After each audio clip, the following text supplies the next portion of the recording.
ನಮಸ್ಕಾರ ಫ್ರೆಂಡ್ಸ್, ಇವತ್ತೆಲ್ರಿಗೂ ಪುಂಡಿ ಪಲ್ಯ ರೆಸಿಪಿನ ಹೇಳ್ಕೊಡ್ತೀನಿ. ಬನ್ನಿ ನೋಡೋಣ. ತೊಗರಿಬೇಳೆ 1.5 ಕಪ್ ತೊಗೊಂಡಿದ್ದೀನಿ. 1 ಕಟ್ಟು ಪುಂಡಿ ಸೊಪ್ಪಿಗೆ ನೋಡಿ ತೊಳ್ಕೊಂಡಿದ್ದೀನಿ ತೊಗರಿಬೇಳೆನ. ಶೇಂಗಾ ಹಾಕ್ತಿದ್ದೀನಿ 1 ಹಿಡಿ. ಹಾಗೆ ಸೊಪ್ಪನ್ನ ಕಟ್ ಮಾಡಿ ಇಟ್ಕೊಂಡಿದ್ದೀನಿ. ನೀವು ಬೇಕಾದರೆ ಇದಕ್ಕೆ ಪಾಲಕ್ನೂ ಮಿಕ್ಸ್ ಮಾಡ್ಬೋದು. ಉಪ್ಪು ಹಾಗೆ 1 ಡ್ರಾಪ್ ಎಣ್ಣೆನ ಹಾಕಿ ಸ್ವಲ್ಪ ಬೇಳೆ ಬೇಯಲಿಕ್ಕೆ ಎಷ್ಟು ನೀರು ಬೇಕೋ ನೋಡಿಕೊಂಡು ಹಾಕ್ಕೊಂಡು ಕುಕ್ಕರ್ ಇಟ್ಬಿಡಿ. 2 ವಿಷಲ್ ಮಾಡಿಸ್ಕೋಬೇಕು. ನೋಡಿ, ಮಿಕ್ಸಿ ಜಾರ್ಗೆ 4 ಹಸಿಮೆಣಸಿನ್ಕಾಯಿ ಹಾಕ್ತಾಯಿದ್ದೀನಿ. ಖಾರ ಇದೆ ಇದು. 9 ಎಸಳು ಬೆಳ್ಳುಳ್ಳಿ, ಹಾಗೆ ಸ್ವಲ್ಪ ಶುಂಠಿ, ಅರಿಶಿಣ ಪುಡಿ ಹಾಕಿ ಸ್ವಲ್ಪ ತರಿಯಾಗಿ ರುಬ್ಕೊಂಡ್ಬಿಡಿ. ನೋಡಿ, ನಾನು ತೋರಿಸ್ತೀನಿ ರುಬ್ಬಿ. ಯಾಕಂದರೆ ತುಂಬ ನೈಸ್ ಪೇಸ್ಟ್ ಆದರೂ ಚೆನ್ನಾಗಾಗಲ್ಲ ಅದು. ನೋಡಿ, ಈ ಥರ ತರಿಯಾಗಿ ರುಬ್ಕೊಳ್ಳಿ. ಕುಕ್ಕರ್ 2 ವಿಷಲ್ ಆಗಿದೆ. ಇವಾಗ ನೋಡೋಣ ಬನ್ನಿ. ನೋಡಿ, ಬೇಳೆ ಸ್ವಲ್ಪನೇ ಗಟ್ಟಿ ಇದೆ. ನಾನು ಬೇಕಂತಲೇ 2 ವಿಷಲ್ ಮಾಡಿದೆ. ಇವಾಗ ಮತ್ತೆ 2 ವಿಷಲ್ ಮಾಡಬೇಕು. ಈಗ ಪೇಸ್ಟ್ ಮಾಡ್ಕೊಂಡಿರ್ತೀವಲ್ಲ ಹಸಿಮೆಣ್ಸಿನ್ಕಾಯ್ದು, ಅದನ್ನು ಹಾಕಬೇಕು. ನಾನು 2 ಸ್ಪೂನ್ ಹಾಕ್ತಾಯಿದ್ದೀನಿ. ನಿಮಗೆ ಖಾರ ಎಷ್ಟು ಬೇಕೋ ನೋಡಿಕೊಂಡು ಹಾಕ್ಕೊಳ್ಳಿ. ಆ ಪೇಸ್ಟ್ನ ಹಾಕಿದ ಮೇಲೆ ಚೆನ್ನಾಗಿ ಮಿಕ್ಸ್ ಮಾಡಿಕೊಂಡು ಉಪ್ಪು ಕಡಿಮೆ ಇದ್ದರೆ ಉಪ್ಪು ನೀರು ಹಾಕಿ ಮತ್ತೆ 2 ವಿಷಲ್ ಮಾಡ್ಕೊಳ್ಳಿ. ನೋಡಿ, 2 ವಿಷಲ್ ಆಗಿದೆ ನಂದಿವಾಗ. ನೋಡಿ ಎಷ್ಟು ಚೆನ್ನಾಗಿ ಬೆಂದಿದೆ ಬೇಳೆ. ಕಲರು ತುಂಬ ಚೆನ್ನಾಗಿ ಬಂದಿದೆ. ಅರಿಶಿಣ ಪುಡಿ ಹಾಕಿದ್ದೆ. ಸ್ವಲ್ಪ ಸ್ಮ್ಯಾಶರಿಂದ ಸ್ಮ್ಯಾಶ್ ಮಾಡ್ಕೊತೀನಿ, ಯಾಕಂದರೆ ತುಂಬ ಬೇಳೆ ಇದ್ಬಿಟ್ರೆ ಚೆನ್ನಾಗಿ ಅನಿಸಲ್ಲ. ನೋಡಿ, ಈ ಥರ ಆಗಿದೆ. ಇವಾಗ ಇದನ್ನು ಒಂದು ಪಾತ್ರೆಗೆ ತಕ್ಕೊಂಡು ಮತ್ತೆ ಕುದಿಲಿಕ್ಕೆ ಇಡ್ತೀನಿ.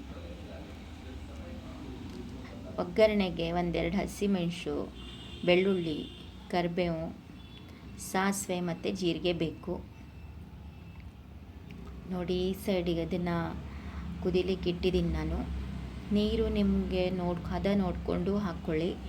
ತುಂಬ ತೆಳ್ಳಗಾದರೆ ಇದು ಚೆನ್ನಾಗಾಗಲ್ಲ. ರೊಟ್ಟಿಗೆಲ್ಲ ಅಂದರೆ ಸ್ವಲ್ಪ ಗಟ್ಟಿನೇ ಬೇಕಾಗುತ್ತೆ. ಸ್ವಲ್ಪ ನೀರು ಕಡಿಮೆನೇ ಹಾಕಿ. ನಾನು ಸ್ವಲ್ಪ ತೆಳ್ಳಗೆ ಮಾಡಿದ್ದೇನೆ, ಯಾಕಂದರೆ ನನಗೆ ಅನ್ನಕ್ಕೂ ಬೇಕಾಗುತ್ತೆ ಇದು. ಸ್ವಲ್ಪ ಕುದಿ ಬಂದಮೇಲೆ ಸ್ವಲ್ಪ ದಪ್ಪ ಆಗುತ್ತೆ. ಇಲ್ಲಿ ನೋಡಿ, ಎಣ್ಣೆ ಬಿಸಿ ಮಾಡಿದ್ದೀನಿ.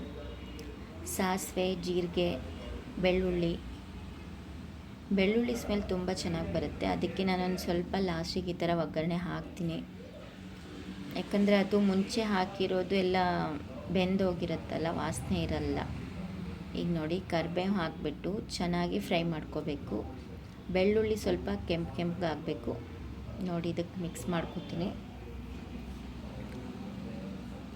ನೋಡಿ, ಘಮ ಅಂತ ವಾಸನೆ ಬರುತ್ತೆ. ತುಂಬ ಚೆನ್ನಾಗಾಗುತ್ತೆ.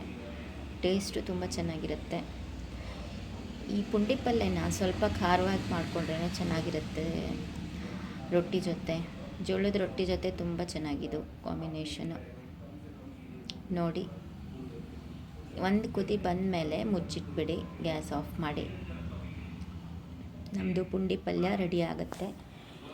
ತುಂಬ ಕೆಲಸ ಏನಿಲ್ಲ, ತುಂಬ ಬೇಗನೆ ಆಗುತ್ತೆ. ಈರುಳ್ಳಿ, ಟೊಮೆಟೊ ಎಲ್ಲ ಹೆಚ್ಕೊಂಡು ಕುತ್ಕೋಬೇಕು ಅನ್ನೋ ಕೆಲಸನೂ ಇಲ್ಲ.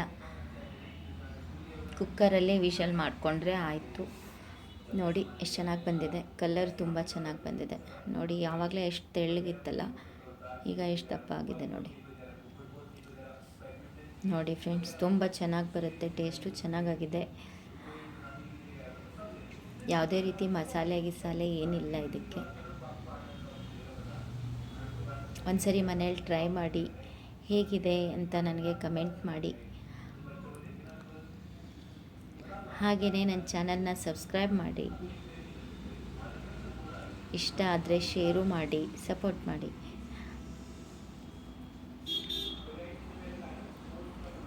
ವಾರದಲ್ಲಿ 1 ಸತಿ ಇದನ್ನು ಮಾಡ್ಕೋಬೋದು. ನಮ್ಮ ಉತ್ತರ ಕನ್ನಡ ಸೈಡ್ ಅಂತೂ ಇದು ತುಂಬ ಫೇಮಸ್ಸು.